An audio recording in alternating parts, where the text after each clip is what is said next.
جی دعا کا وقت 24 گھنٹے ہوتا ہے. دعا کا وقت کبھی بھی ختم نہیں ہوتا، کسی وقت بھی ختم نہیں ہوتا.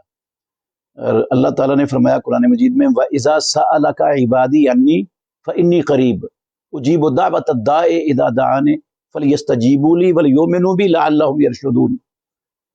جب آپ سے میرے بندے میرے بارے میں سوال کریں تو ان کو کہو میں قریب ہوں.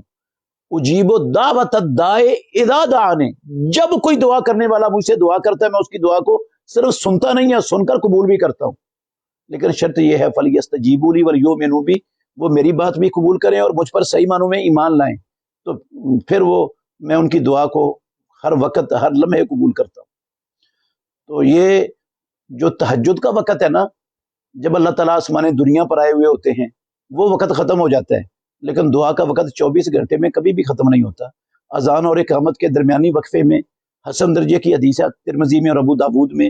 انس بن مالک کہتے ہیں رسول اللہ صلی اللہ علیہ وسلم نے فرمایا لا یرد الدعاء بین الاذان والاقامت، اذان اور اقامت کا جو درمیانی وقفہ ہے اس میں دعا رد ہی نہیں کی جاتی.